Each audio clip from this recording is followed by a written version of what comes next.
Hola, ¿qué tal? Yo soy Frida y en el siguiente video vamos a hablar del quinto y último capítulo del libro La voluntad del saber de Michel Foucault. En este último capítulo, Michel habla acerca, pues hace una conjunción de nuevo del poder, el conocimiento y la sexualidad. Sin embargo, nos vuelve a dar como una especie de perspectiva política, social y también en el ámbito de la medicina. Sin embargo, ¿por qué habla de aspectos sociales, aspectos políticos, aspectos que a lo mejor se pueden ver un poco radicales después de estar desarrollando todo un tema de sexualidad a lo largo de su libro? ¿Por qué toma estos puntos?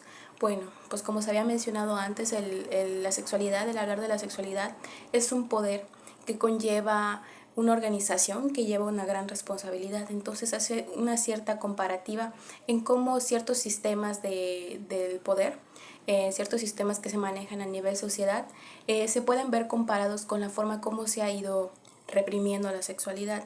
Ciertos procesos que se pueden ver como represivos, como la forma en cómo nos organizamos en sociedad, en escuelas, en cárceles, en diferentes instituciones pueden verse como muy normativas o muy cuadradas. Sin embargo, es una forma de organizar. Bueno, se pueden plantear 5 ejes principales que se hablan en este capítulo. Entre ellos están el poder sobre la vida y la muerte, cómo repercute también el Estado en esta organización de la vida y la muerte, la medicalización de la vida, la relación entre poder y sexualidad, y también hay un término que destaca Michel Foucault que habla sobre la biopolítica.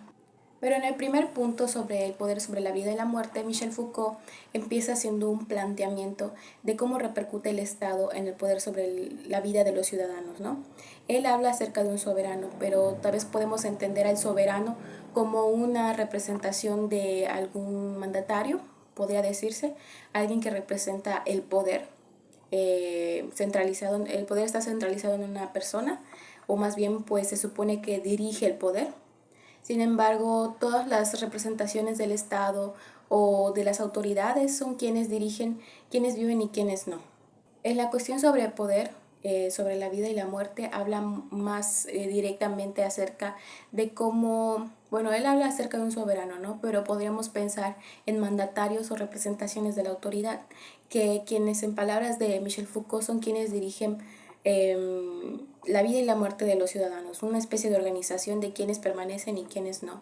Esto se puede ver reflejado cuando hay un conflicto de intereses respecto a ese soberano o a ese mandatario, digámoslo así, y pues manda a los ciudadanos, en este caso podría ponerse un ejemplo como los militares, podría decirse, a defender, ¿no?, supuestamente los intereses de un país o de un sistema, pero realmente el soberano es quien ejerce un poder sobre la vida de los ciudadanos.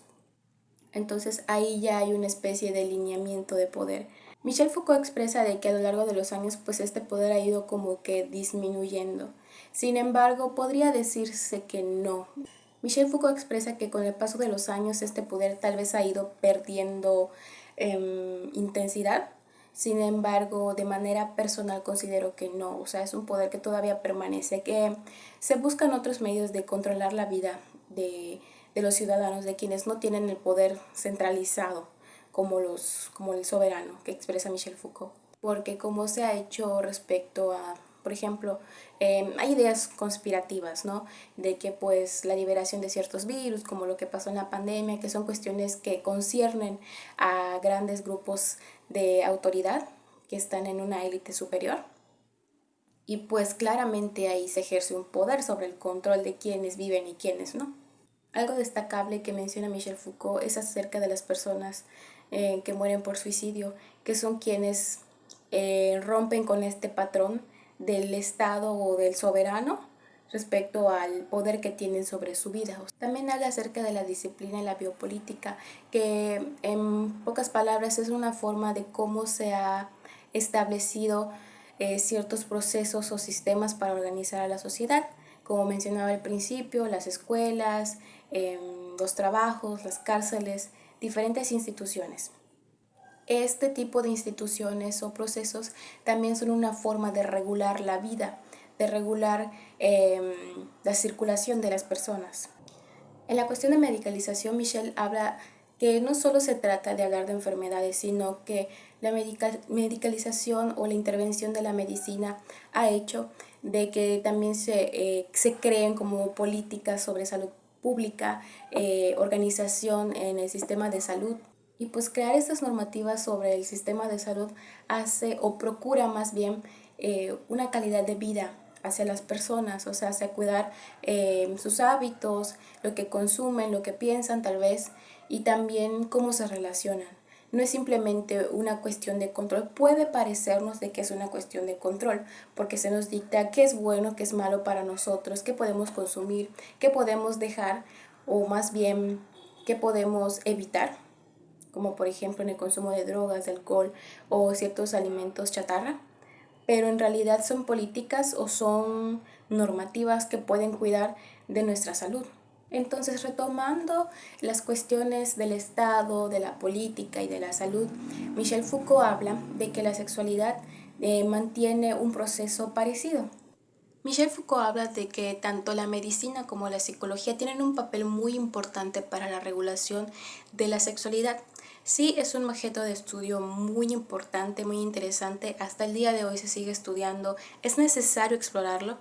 Pero como somos seres tan diversos y somos tantos en el mundo, todo debe de tener un control. Es por eso que Michel hace esta comparativa con el Estado, con la política, con cuestiones sociales. Tanto la medicina como la psicología ejercen un patrón de normalidad y anormalidad dentro de la sexualidad. Es por eso que a lo largo del libro hablo tanto de las probables represiones de la sexualidad, pero en realidad fueron punto de partida para el estudio. Si se establecen ciertos lineamientos de restricciones, como mencionaba en la parte de la medicalización, de evitar ciertos hábitos o de evitar ciertos comportamientos o pensamientos, es precisamente para generar un interés o una curiosidad, no solamente en los ciudadanos, sino también en la comunidad científica. En pocas palabras y en resumen, Michel Foucault en este capítulo habla de que el discurso de la sexualidad se ha convertido en una herramienta de control por parte del sistema para tener un control sobre los ciudadanos. Es una herramienta importante de control social y también moral en las personas. ¿Por qué? Podemos verlo un claro ejemplo en la comunidad LGBT. Porque mucha gente de antaño, mucha gente de generaciones anteriores dicen, bueno, en mis tiempos no existía eso. Claro que existía, había gente lesbiana, habían transexuales, transgéneros, habían muchas cosas, siempre ha habido esta diversidad. Sin embargo, no habían términos, no había visibilidad. ¿Y qué hemos ganado hoy en día con la visibilidad? Hemos ganado términos más precisos, hemos ganado más políticas para protección de este sector. Hemos avanzado tanto en medicina como en psicología, como en política.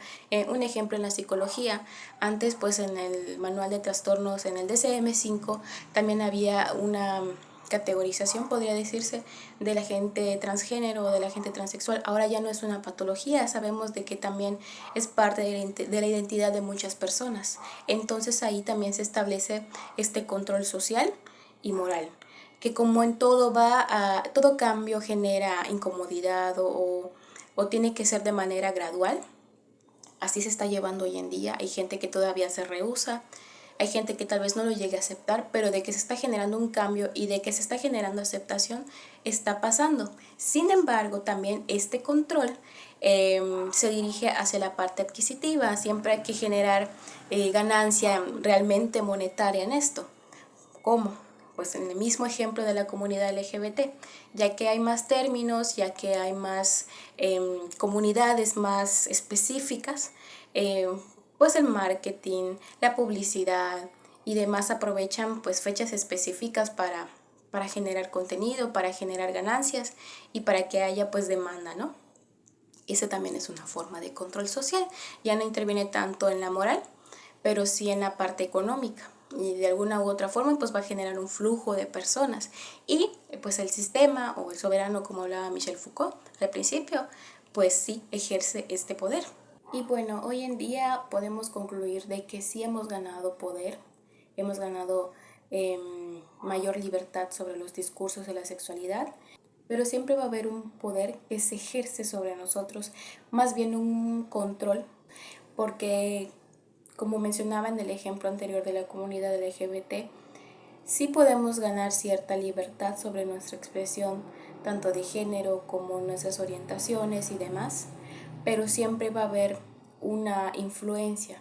A manera de conclusión del análisis de este libro, es realmente interesante el hecho de cómo se conjunta el conocimiento, el poder y la sexualidad. Realmente la sexualidad mueve muchas cosas en el mundo, es el timón del poder.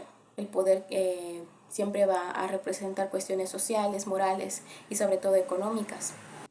Incluso la gente que teme hablar de esto, ya sea por ignorancia, por miedo, por fanatismo religioso, también esa gente contribuye a avanzar sobre los discursos de la sexualidad, porque lleva a otras personas a preguntarse por qué hacerlo, por qué hablar, por qué no hablar de la sexualidad, tal como lo ha hecho Michel Foucault a lo largo de este libro, y quien de una manera muy acertada hace una comparación histórica y hace un contraste sobre el antes y el después sobre los discursos de la sexualidad.